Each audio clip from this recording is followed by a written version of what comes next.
Hi guys, Richard Blaine here. Thanks for stopping by Easy Cooking.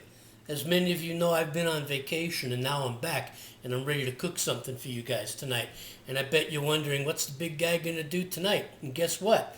I'm not going to let you down. Tonight I'm going to make you guys a pasta dish. That's right. I'm going to make you guys another pasta dish. And I know a lot of you are sitting out there going, here we go again. Another pasta dish. Bang, zoom right to the moon with you, Alice. But really, it's not going to be a typical pasta dish. I'm going to make a classic pasta dish for you tonight. Tonight I'm making Pasta Braciole. It's a Godfather's dish. It's a classic. And for those of you that have had Braciole, you know what it is. You know how tasty it is. For those of you who have never had Braciole, you are in for a treat. And trust me, I make the best Braciole in the world. Okay, so the first thing we need to do in making Pasta Braciole is we need to make a sauce, because it's got to simmer for a while. So, what are the ingredients for the sauce? Well, here we go. This is Pomi. I love Pomi. Short for Pomodoro. That's Italian for tomato. These are Roma tomatoes. They're grown in Parma, Italy. 100% all natural, no chemicals. I discovered these in the supermarket, and I decided to try these a while back because tomatoes are going out of season, and when tomatoes go out of season, they get kind of woody tasting and texture. So I bought some of this. This is delicious. These are Roma tomatoes grown in Parma. They're just fantastic. So I'm going to be using some chopped, and I'm going to be using some strained. I really love this stuff. So what I'm going to do is I'm going to add a little piece of bacon. Not too much, because I don't want to overpower this sauce, because this sauce is a beef flavored sauce. But the fat from this piece of bacon going in will create enough of a flavor differential against the beef and against the olive oil and all the other ingredients in here, okay, to slow this fond down. Okay, so let's add the ingredients for the sauce. This is my sauce. Here we go. Garlic. Okay. My onion confit. Every tomato sauce should have just a little bit of onion in it, whether it's a confit or some finely chopped or minced onion for contrast. Here I have 3 small bay leaves. Okay. If I had larger ones, I would use 1 large or 2 medium, but in this case I had 3 small. Some extra virgin olive oil. About 1.5 tablespoons, 2 tablespoons. Little touch of salt, not too much. I'm using Italian sea salt. I found it at a dollar store. Little touch of salt.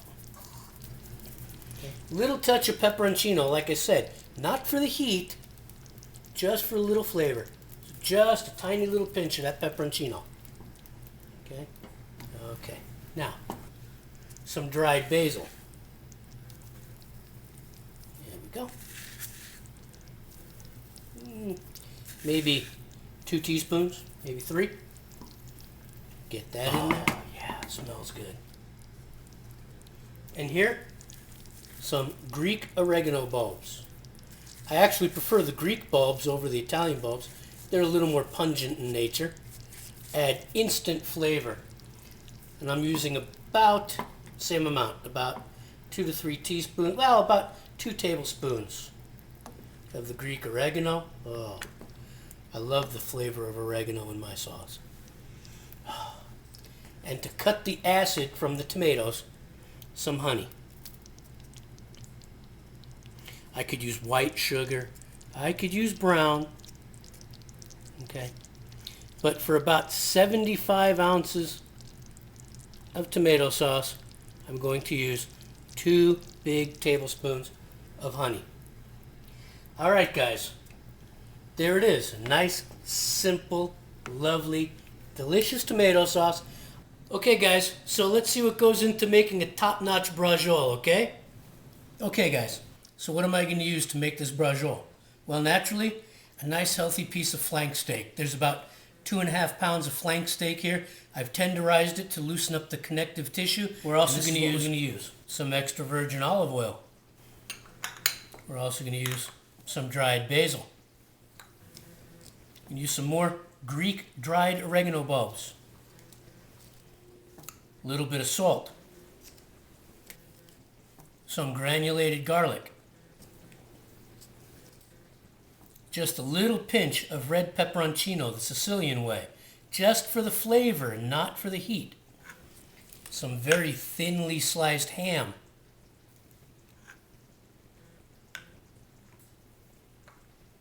Some blended Parmigiano Reggiano cheese. A few toothpicks. Some natural string to bind it together. And some all-purpose flour, because I'm going to coat the braciole in the flour and sear it to get some nice brown bits, because I'm going to deglaze a pan and add that goodness to the sauce. Okay, so let's put this braciole together, guys. I am just going to drizzle a little bit of olive oil.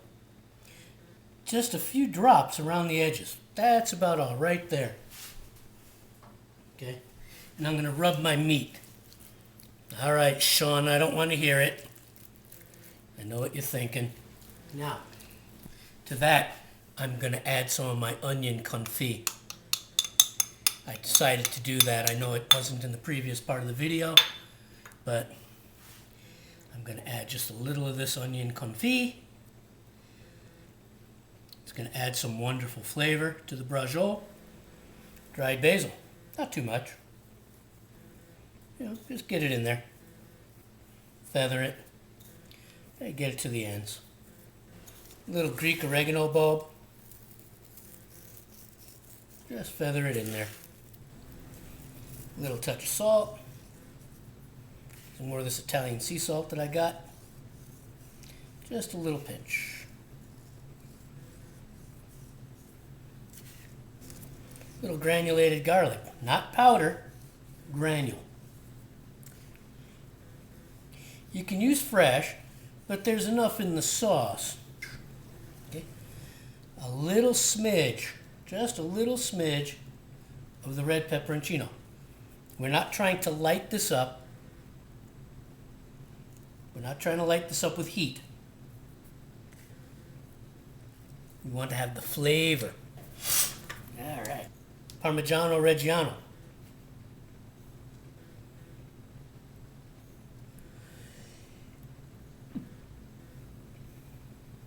And then some really thinly sliced ham.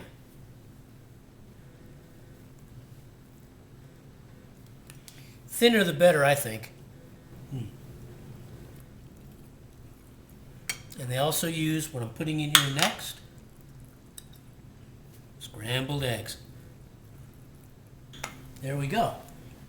Now, the trick is rolling it up.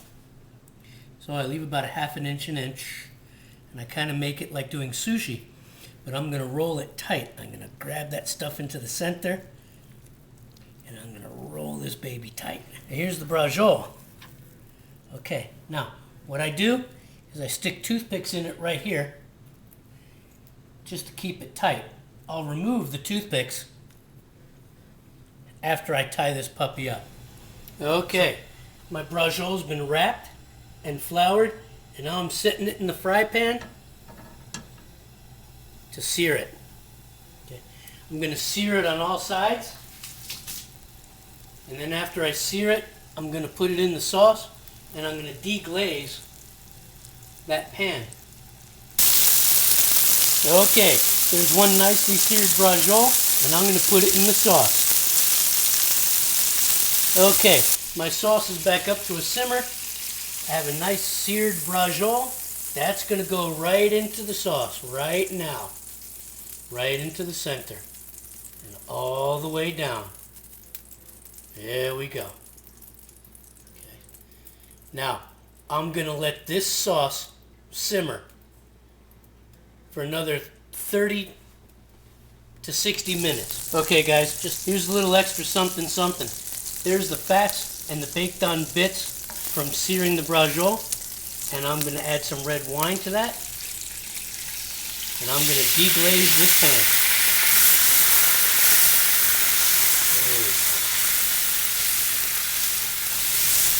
pan. Okay, in the back pan here, I've reduced the red wine by about 20%. Burned all the alcohol out of it. It picked up the flour and the juices from the seared braciole. And into the sauce it goes. All right. Into the sauce it goes. This is the little extra flavor boost. This is what separates a regular old braciole recipe from a really excellent braciole recipe. And this is it right here. All right. And I just do them up with a little salt, a little bit of salt, and a little bit of pepper.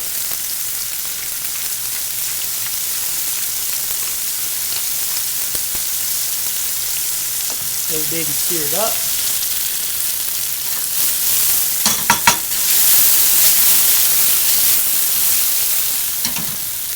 Alright, get these artichokes all nice and seared, and then I'm going to cut that braciole and I'm going to plate dinner. Okay, here we are. I've let this rest for about 15 minutes. This is the braciole. These are the pan-seared artichokes. I'm going to cut into this to show you, and then I'm going to plate it. We're going to go about an inch, maybe an inch and a half thick here. And I'm going to go slow with a very sharp knife. There you go. You see that? Nice and rolled. All the herbs and spices and cheese and the scrambled eggs right in the middle. Beautiful. There you go. Look at that. Two beautiful slices. Look at that. Let's get those artichokes moved over. There you go. Look at that. Delicious. Heck, you could even eat this for breakfast. At least that's what my mom says. Look at those beautiful rounds. Like I said, this is an old school dish. This is a Godfather dish. There you go, guys. All right, hang on tight. I'm going to plate this up with the artichokes, and you're just going to love it. I'll be right back. Okay, guys, let's plate this up. So, first order of business. Some of that lovely meat sauce. Oh, yeah. The braciole been in here 2 hours at least, all together. Get that lovely meat sauce right over the pasta. Okay. Then we're going to have a nice slab of braciole right in the middle. Doesn't that look good? Okay. And then to top it off, pan-seared artichoke hearts. There it is. Pasta braciole with pan-seared artichoke hearts, homemade, from my kitchen to yours. I hope you like it. I know you'll like it. And I'll see you on the next video. Take care. It's time for me to eat dinner. Hey guys, I want to thank you for stopping by Easy Cooking tonight. I hope you enjoyed this dish, pasta braciole with pan-seared artichoke hearts. I know you'll like this dish. I hope you try this dish. This is a classic Italian dish. It's a classic Sicilian dish. This is also a very famous, very classic Godfather recipe. And I hope you try it. I want to thank you for stopping by. I'll see you on the next video. Ciao.